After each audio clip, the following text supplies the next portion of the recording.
Next ఆంధ్రాలో ఎన్నికలు రాబోతున్నాయి కదా బ్రో, ఏ పార్టీ అధికారంలోకి వచ్చే ఛాన్స్ ఎక్కువగా ఉంది? సో జగన్ మీద హేటెడ్ ఉంది కాబట్టి టీడీపీ జగన్ రెండు జనసేన ఉంది. సో జనసేన చూసుకుంటే పవన్ గెలుస్తున్న గ్యారంటీ లేదు. ఇంతలో ఒకసారి గెలవలేదు నాకు తెలిసిన నా ఐడియా ప్రకారం. కాబట్టి టీడీపీ రావచ్చు. టీడీపీ ఎందుకు రావాలనుకుంటున్నారు బ్రో?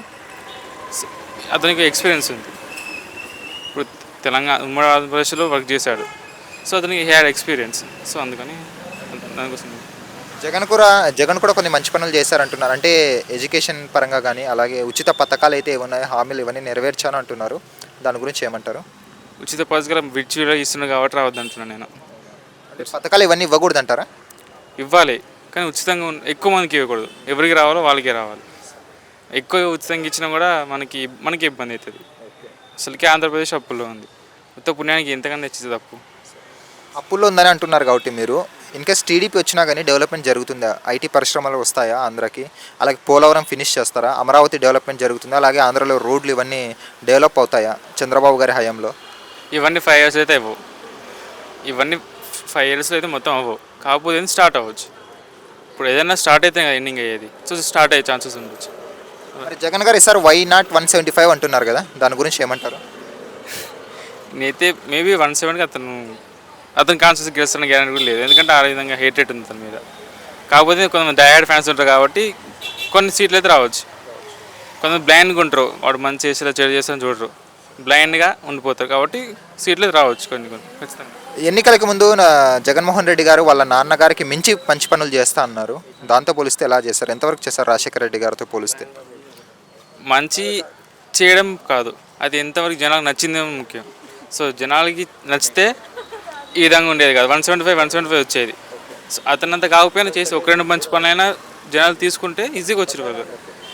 ఇక రిజల్ట్ చేస్తే మనకు తెలుస్తుంది అతను ఎంతగానో తీసుకున్నారు జనాలు అతను చేసి మంచి అని. ఫైనల్గా 2024లో ఏ పార్టీ అధికారంలోకి రాబోతుంది మీ అభిప్రాయం? TDP. Hi bro. Hi. Next ఆంధ్రాలో ఎన్నికలు రాబోతున్నాయి కదా బ్రో, ఏ పార్టీ అధికారంలోకి వస్తే బాగుంటుంది అనుకుంటున్నారు? టీడీపీ వస్తే బాగుంటుంది అనుకుంటున్నాం. ఎందుకని బ్రో?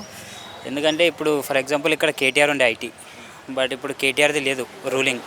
అక్కడ చంద్రబాబు నాయుడు వస్తే మనోడు కొంచెం ఐటీ ఎక్కువ ఇంట్రెస్ట్ చూపుతాడు కాబట్టి ఇక్కడ ఉండే డెవలప్మెంట్ అక్కడ జరుగుతుంది. మరి జగన్ గారి పరిపాలనలో అదంతా డెవలప్మెంట్ జరగలేదంటారా బ్రో? అది చెప్పలేం బ్రో, వాళ్ళు కొన్ని స్కీమ్స్ పెట్టారు కదా, సో వాళ్ళ స్కీమ్స్ మీద కాన్సన్ట్రేట్ చేసారు. ఈ ఉచిత పథకాలు ఏదైతే ఇస్తున్నారో అది మంచిదంటారా కాదంటారా బ్రో? కొంతమందికి based on their family situation, కొంతమందికి పథకాలు ఇంపార్టెంట్, కొంతమందికి ఐటీ ఇంపార్టెంట్. సో అన్ని డెవలప్మెంట్ జరిగితే బాగుంటుంది. ఒక్క నిమిషం, పవన్ కళ్యాణ్ టీడీపీ కలిసి వస్తున్నారు కదా బ్రో, ఈసారి పొత్తు పెట్టుకున్నారు. అది కలవడం వల్ల మంచిదా? కలిసి వాళ్ళకి ప్లస్ అవుతుందా మైనస్ అవుతుందా అలా కలవడం వల్ల? మంచిదంటే వాళ్ళ పార్టీల అనుకూలాన్ని బట్టి వాళ్ళు అట్లా చేసిరు. కొన్ని రాజకీయాల వాళ్ళ ప్రాఫిట్స్ బేస్ చేసుకొని వాళ్ళు ఇట్లా చేస్తురు అని చెప్పుకోవచ్చు. అంటే జగన్ ఈసారి వై నాట్ 175 అంటున్నాడు. సాధ్యం అవుతుందా 175 కొట్టడం? అది కాదు, వాళ్ళు చెప్తారు, మాటలు చెప్తారు. సో అవన్నీ అయ్యేవి కాదు. ఇంకోటి బ్రో, ఇన్కేస్ చంద్రబాబు నాయుడు వస్తే బాగుంటుంది, ఐటీ వస్తుంది అంటున్నారు కదా. ప్రజెంట్ ఏపీ చూసుకుంటే అప్పుల్లో ఎక్కువ ఉంది. ఇన్కేస్ చంద్రబాబు వచ్చినా కూడా అప్పులు తీర్చి ఐటీ డెవలప్మెంట్, అలాగే రాజధాని కట్టాలి, అమరావతి, పోలవరం ఇవన్నీ ఫినిష్ చేస్తారు ఆయన. ఇప్పుడు అమౌంట్ లేకుండా ఏం చేయలేము కదా, అప్పులు అయితే కామన్ జరుగుతుంటాయి. సో అప్పులు అయినంత మాత్రాన ఇప్పుడు పైసలు ఉంటే కదా ఏమన్నా డెవలప్మెంట్ చేసేది. సో ఈరోజు అప్పులు అయితే రేపు ప్రాఫిట్స్ వస్తే రేపు తీరుస్తాం. సో అది ప్రాఫిట్స్ వచ్చే విధంగా ఆలోచన చేయాలి. ఒక్కటి ఇప్పుడు మన పవన్ కళ్యాణ్ గారిని చూసుకుంటే తెలంగాణలో 8 స్థానాల్లో పోటీ చేసే డిపాజిట్లు రాలేదు. సేమ్ సిచ్యువేషన్ ఆంధ్రాలో కూడా రిపీట్ అయ్యే ఛాన్స్ ఉందంటారా? అది తెలియదు, మనకు దాని మీద ఎంత నాలెడ్జ్ లేదు. మీరు చంద్రబాబు నాయుడు అడ్మినిస్ట్రేషన్ చూశారు, జగన్మోహన్ రెడ్డి గారు అడ్మినిస్ట్రేషన్ చూశారు. ఎవరు అడ్మినిస్ట్రేషన్ ఇస్తే బాగుంటుంది అనుకుంటున్నారు ఏపీకి? అంటే ఇప్పుడైతే చంద్రబాబు నాయుడు అడ్మినిస్ట్రేషన్ ఉన్నప్పుడు మనకు అంత నాలెడ్జ్ లేదు.